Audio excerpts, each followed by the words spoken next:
Hey everyone, it's Simone, and today is Thursday, which means it's an AuthorTube day. Woohoo! So, what I want to talk about today is contests.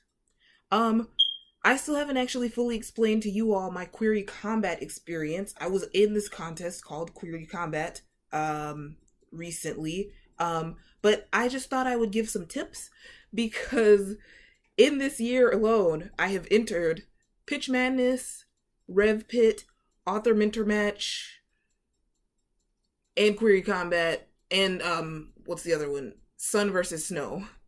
And the only one that I actually moved forward in was Query Combat, and I'm very thankful for that. So I just thought I would share some things that I have learned through the ups and downs of my contest journey.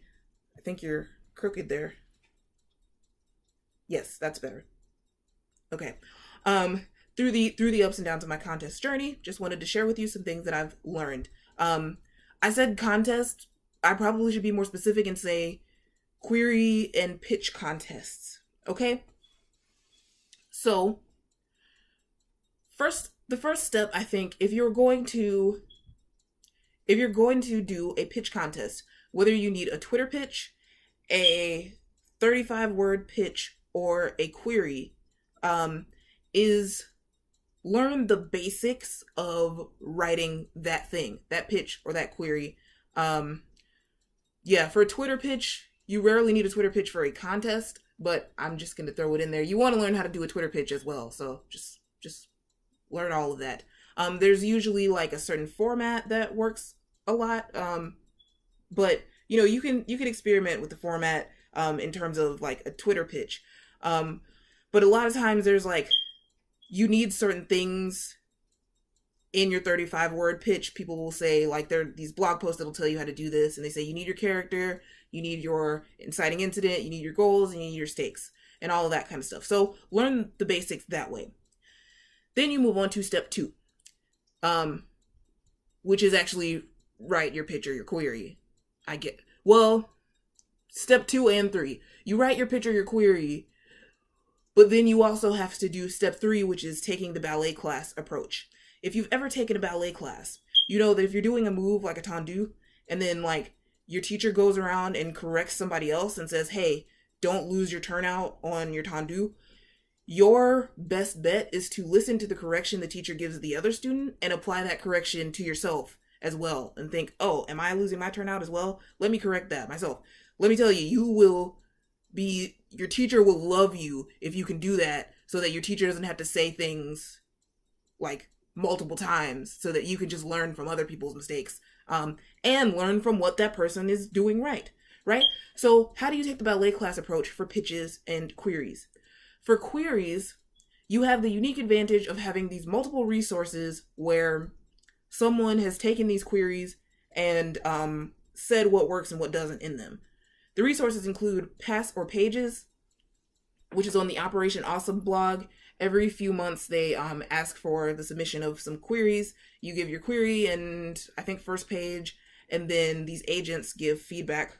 And you can view the archives of Pass or Pages so that you can see what the agents have said about other entries. And you will learn quite a few things that you can apply to your own query. For example, when they say, don't use a cliche or don't use a vague phrase such as, I can't think of a vague phrase off the top of my head, but basically don't be vague. You will learn that from looking at the Pass or Pages critiques. Then you can look at the critiques on the Pitch Wars, Brenda Drake's website, who founded Pitch Wars. There are query and first page critiques that are going on right now and have been going on for a few weeks. And will still be going on for a few more weeks. So you can see plenty of feedback given there on other people's queries and first pages. And Query Combat, which I was just in. Feedback is given on the query and first page of all of the entrants of Query Combat, and you can read that feedback and you can learn from that what tips you can take and apply to your own query. If it's the 35-word pitch that you want to learn about, I don't exactly know of a place where a 35-word pitch is. Oh, I remembered something. Laura Heffernan, actually. She's one of the hosts of Query Combat, and I think she hosts like Everything Ever. She's like in a lot of contests. But there's something on her blog. It's called "The Book Is My Pitch," I think, or something like that. And she shows you how to pitch like books that already exist. So it's not exactly like giving some feedback on other people's pitches, but it is helpful to show you how to do a pitch. There is also a video, How to Write a Logline, from Rocket Jump Film School on YouTube, and that helps you with the basics of pitching in general. So now that you have mastered steps 2 and 3, you've written your pitch or your query or your, of course you've written your first 250 words of your book because it's a book, so it's a manuscript, so it's complete, right? Right? So now that you have done steps 2 and 3, what you probably want to do is get some specific feedback from someone in the writing community. Maybe, go to Twitter, find a friend and trade queries with that person or trade pitches with that person and see what they think. This is especially useful if that person doesn't already have knowledge of your book, if that person hasn't read your book, because sometimes you get a sense of like, am I making the information clear to somebody that doesn't actually know the book? But yeah, getting specific feedback from a friend is a very good, highly recommended thing to do. So now that you've got everything, ready. Oh, well, okay, you could also do this whole thing where you look at the back cover copy of books or you look at the blurbs on Goodreads and those kind of help you with, that's why I'm inside, because it's like rainy. Those kind of help you with the whole like, here's how you create intrigue, here's what makes it interesting, blah blah blah blah blah. So yeah, look at the back cover copy, look at the Goodreads blogs, and you could even look at the first 250 words of a book that you really like and like what stands out to you about the because for a lot of these contests you need first pages. What stands out to you about the first page of this published book? I read one recently where I really didn't like the first page of this published book, but now I can think, what is it that I don't like about it? What is it that didn't really pull me in, didn't make me want to read further, etc.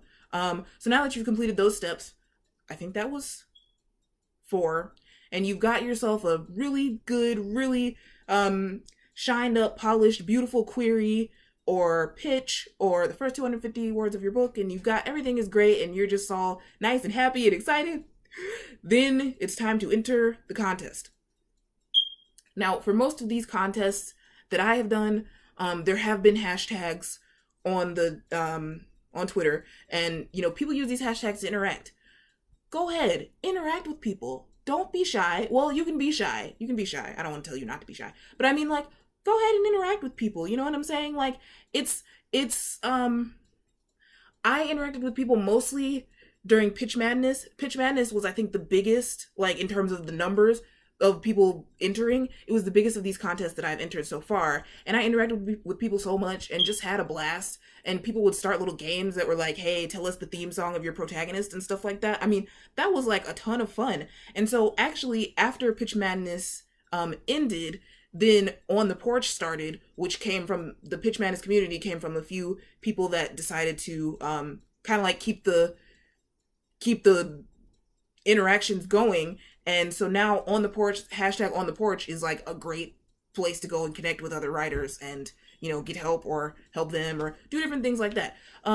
So whenever you are entering a contest, there's a hashtag, and I would say, like, don't feel like pressured to be on the hashtag if you, for whatever reason, you're just like not on Twitter a lot or whatever. Like, don't feel pressured to do that. But if you want to be on the hashtag, be on the hashtag. Like, I mean, I think that, the hashtags for upcoming contests like Pitch Wars, I think the Pitch Wars hashtag is going to be live. The Pitch Wars the Pitch Wars hashtag is like, try saying that 5 times fast. It's like already getting kind of live, and it's only like mid-June.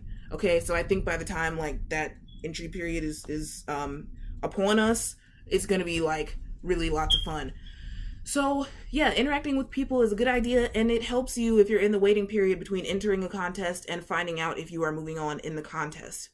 Okay, and then finally you have what you do during the contest. Well, no, I guess there's a during and there's an after. So during the contest, the only one that I've actually been in is Query Kombat, so I can talk to you about what happened during Query Kombat. During Query Kombat, I received feedback from a lot of different sources, and other people can give you better tips on what to do during a contest than I can, but the basic thing is just, be open to feedback, but also don't be like so open to feedback that like you're going to be convinced that your book sucks or something. Like there has to be like a middle ground, like, okay, this person's feedback is correct, I can improve on such and such a thing, but that doesn't mean that like, like the feedback is to make your book better most of the time, as long as it's constructive. So just, try and take it with an open mind. But a lot of people will tell you, you don't have to take every piece of feedback. Sometimes people will give you feedback, especially on your query or pitch, and be like, why does such and such a thing have to happen? And it may not work for your actual story. So, just take the pieces of feedback that work and, try it out. Yeah, that was something great about Query Kombat. Query Kombat was the opportunity to get specific feedback from a bunch of people. If you don't get into a contest,